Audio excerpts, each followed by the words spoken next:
Hey guys, it's been forever since I've done a chat video, and Lily's also here.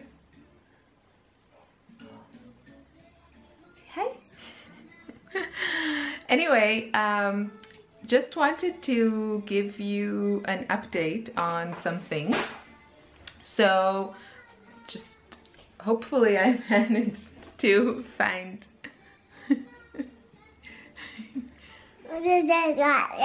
no. See, hi. Hi.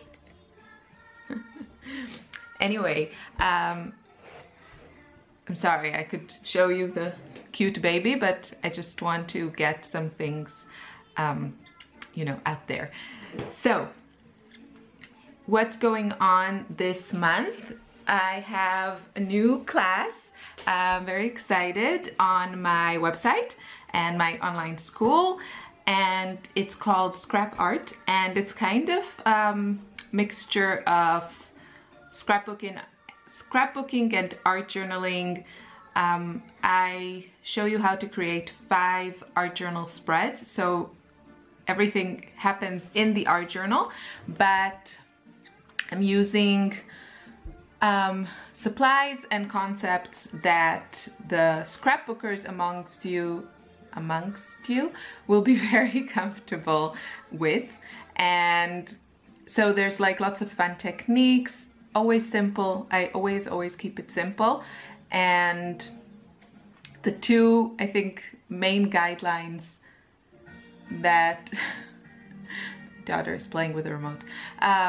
My two main guidelines for all my classes are that I want you to be able to, you know, watch the video and go making without having to do any steps before that. That's really important to me as online class junkie myself. It really interferes with my process if I have to do stuff like, I don't know, some prep work, or even, you know, like using the computer or die cutting stuff with a machine or something. It's just, it can get, you know, it kind of stops the creative flow, I feel, sometimes for me. So that's one thing, you know, start making. And then the other is that I really try to keep everything to a low skill level. And I mean it as a good thing, because I know that a lot of us crafters and you know, people with artsy hobbies and stuff, for most of us, we just don't have a lot of time, and we're not full-time painters or artists that we can have hours and hours, days, weeks and years to work on our skills. So I really try to make things simple. You don't need any previous knowledge.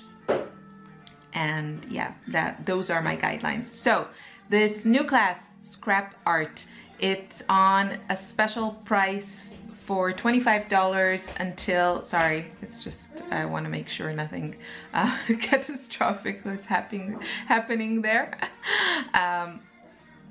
Yeah, so it's on sale until, I'm gonna say May 20th, and after that the price goes up. I'm also offering a bundle deal of Scrap Art and my previous class watercolor workbook, and that's a great deal to get both classes. That's that about that. And the second exciting thing is that I have a new class with Jen Scow coming out. This will be our 3rd class together. We've done 2 classes before, and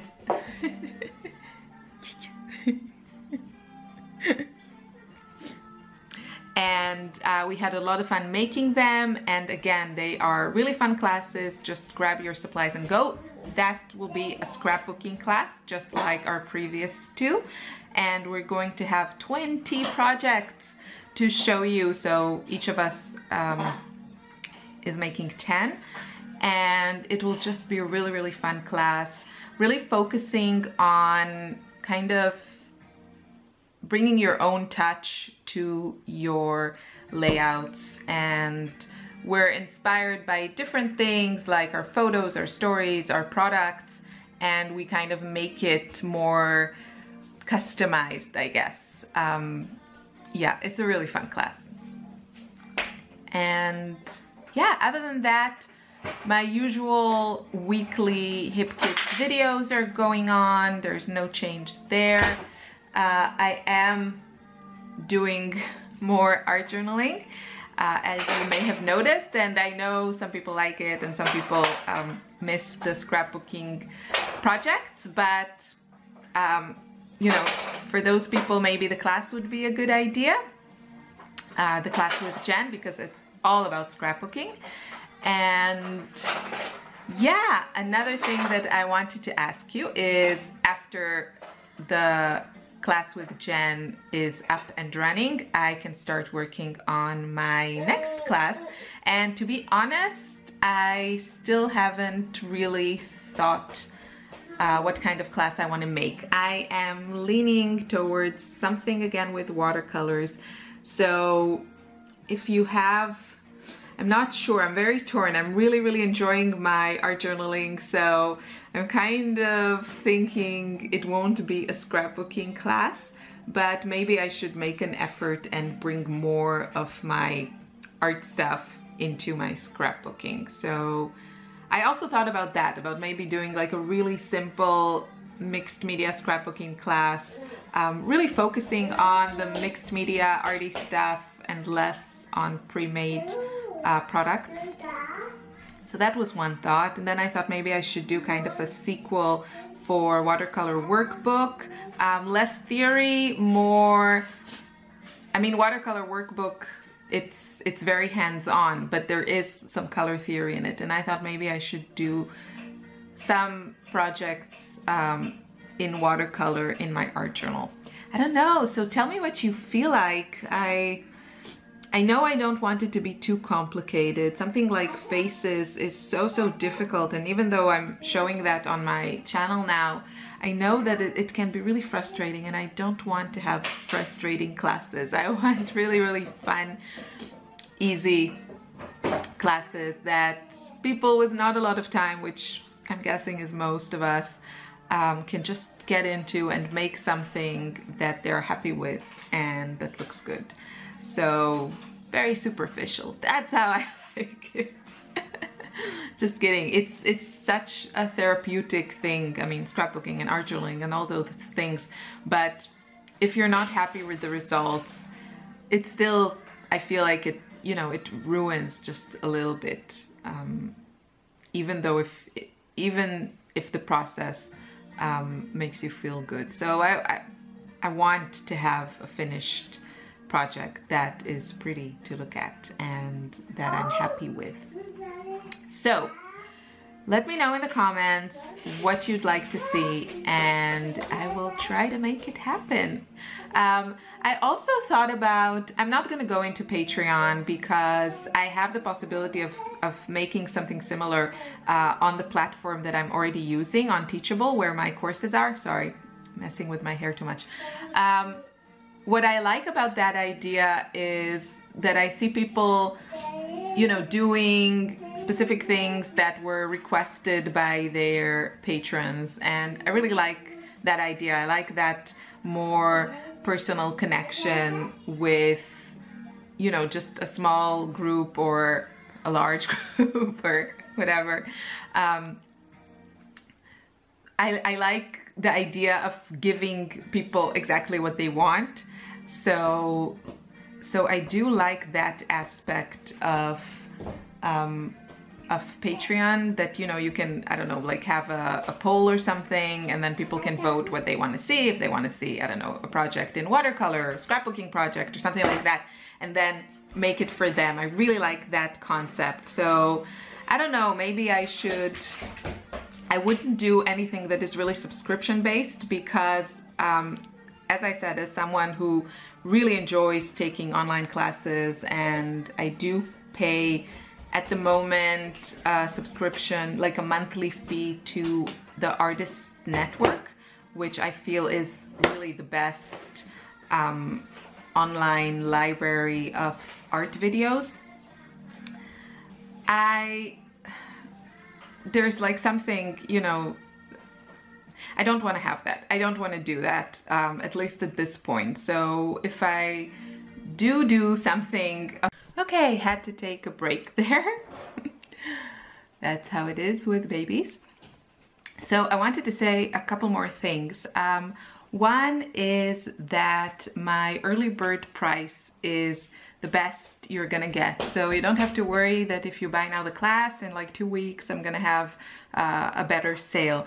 I'm not. Even the bundle deal that I offer, hopefully in the future as I have more classes I can offer more bundle deals, but even them are not going to be as good if you sign up, you know, as soon as a course comes out.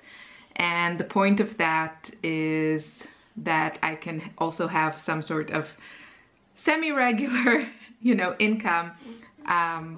So that's the reason I want to do this. And also if you sign up for my newsletter and you follow my YouTube channel, then you will be notified on the early bird deals. Yeah.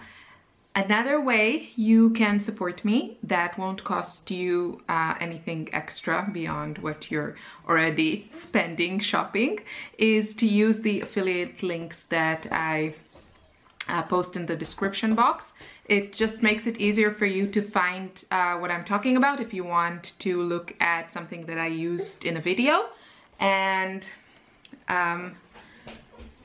if you make a purchase, then I get a small commission. It doesn't cost you more. Not all the links I use are affiliate links. You know, if there's something that can only be found on a different website, then I try to link to everything because I know how how easy it is.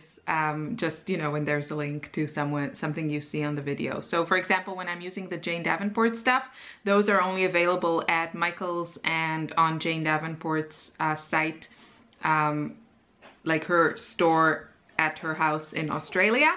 So so those are not affiliate links, but the Amazon stuff and a couple of others, I think Blitzy and Jackson's Art Supplies, those are the places that I shop myself, and that's also why I joined their affiliate programs, because I'm happy to, you know, bring people there if people want to get like art supplies or whatever, because I use those places and I think they have good deals and good prices. I mostly, almost on everything, I check around before I buy it. So, you know, I can't guarantee you that the price there is the best, but I try to get a good price if possible. And yeah, so that's another way that you can support me. And I think that is all about Scrappy and online classes and all that. Life update. Weather has forgotten that it's supposed to be spring now. I am reading the 3rd book in this series, and since I've been reading on my Kindle, most of the time I don't even know the name of the book I'm reading. I'm embarrassed to say. So it's a series, it's a trilogy by Sarah Maas, and it's a fantasy, like fantasy books. And it's called A Court of Mist and Fury, I want to say. There's a court of thorns and roses. It's possible that I'm making all this up. I will put links in the description box if you like fantasy books. Yeah, the first one was kind of okay. Then I started the second one and I was about to give up on that. And then I did a chat video and a couple of people told me, keep on reading, it's amazing, it's the best. And I kept on reading and I really, really enjoyed it. Now I am... Oh, Lily's a bit annoyed. Ma Chuchu. Ma, tu sagi cholom? Oh, Chuchu. So I am a little bit, I'm very hard to please when it comes to books, and even books I enjoy, I'm many times I'm aware that, you know, that there are like really great books and then there are really enjoyable books. Anyway, what I want to say is I really enjoyed the second part of this trilogy. Once I got into it, I really enjoyed it. I was very sorry when it ended. I was like itching to read the last part of the trilogy. I can't say that, you know, it's... yeah. Anyway, it's a great page turner. I have a bit of a problem with, I don't know, descriptions. Children, stop watching now. I'm not gonna say anything like really obscene, but I want to discuss the depiction of love scenes in books.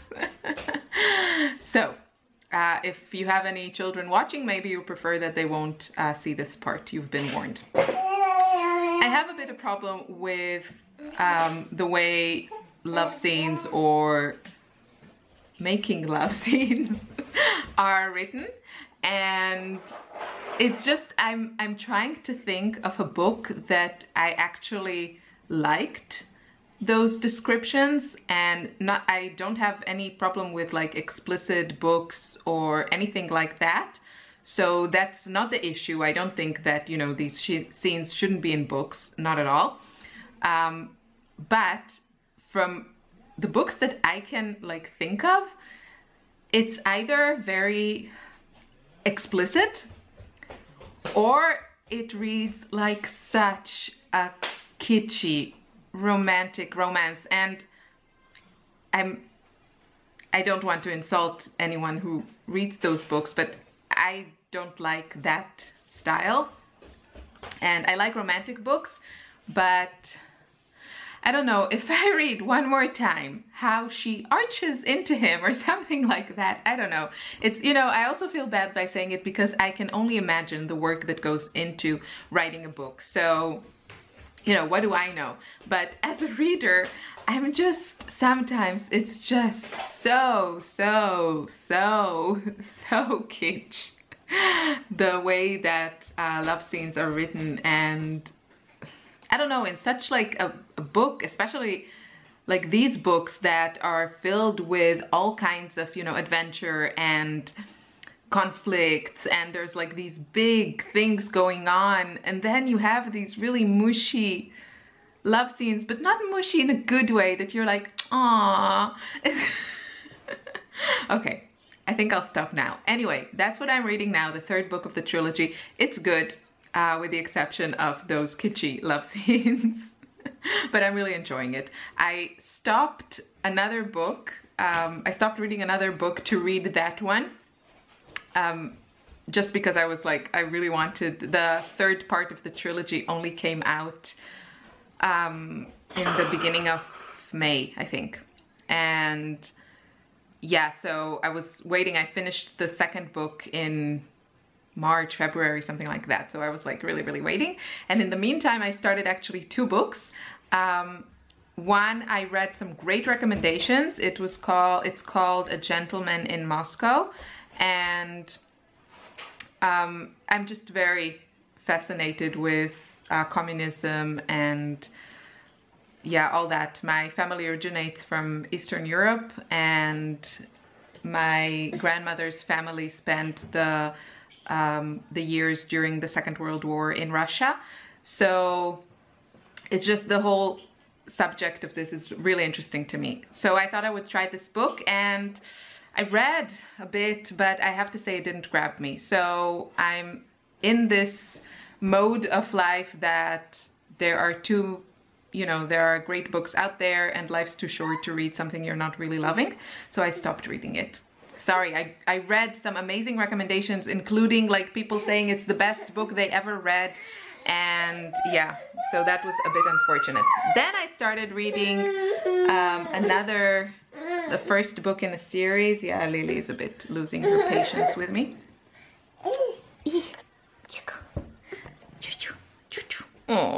look at that little face.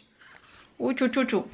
So I started reading this book in a series that I saw someone recommend on Facebook, I think it was. One of my scrappy colleagues. And of course I can't remember how it's called. I'll put the link below, and I actually really liked it. It takes place in a plantation, I think right before the Civil War, like between the North and South in the United States. And so, you know, it goes a lot into like slavery and plantation life and all that. I really enjoyed it. It really made me think of Gone with the Wind, which I love. I love that movie. My mother loves that movie, so I kind of saw it as soon as I was able to. And, you know, crushing on Vivian Leigh and Clark Gable and all that stuff. So it really reminds me of that movie when I read it. And it was also enjoyable. But then the third book in the trilogy came out, so I stopped. But I will be going back to it once I finish this book. I'm listening when I'm scrapping sometimes on audio to the second part of also a trilogy. The first book was called A Discovery of Witches. I don't know how the second book is called. It's by Deborah Harkness. Maybe I butchered her name. Maybe I said it wrong. Deborah for sure. And the last name I think is Harkness. I will link you below. Also a fantasy about witches and vampires and demons and all that stuff. But very enjoyable. And yeah, so now I'm in the second book. And the first book was really good. I can't say, yeah. It was, the narrator is nice, although sometimes it also gets into the romantic romance mood, I feel. But yeah, still enjoyable. Last but not least, watching TV. We just finished the 7th and last, as I understand, season of The Good Wife, which was such a great show. The 6th season was meh. The 7th season was great again, in my opinion, with the exception of the last episode that annoyed me. And now we started watching the 3rd season of The Americans, which is, I love it. Again, with the communism thing. And of course, you know, anything with Felicity. What's her name? The actress, I really like her. Well, she played Felicity and now she plays in The Americans, a completely different character. And it kind of makes me want to go back and watch Felicity. I remembered I really identified with her cluelessness and curls. I felt that was very me. Sometimes still is. Curls have gone a bit. Clueless. Anyway, so we started watching that. What's her name? I want to say Carrie something, but I don't know if it's Carrie. I'm usually good in names and stuff. Okay, this has been really, really long. I hope you enjoyed my chit chat. Leave me a comment, say hi, tell me what you're reading, what you're watching, and as I asked before, many minutes ago, what kind of classes you would like to see from me. I can't wait to read what you have to say. Bye.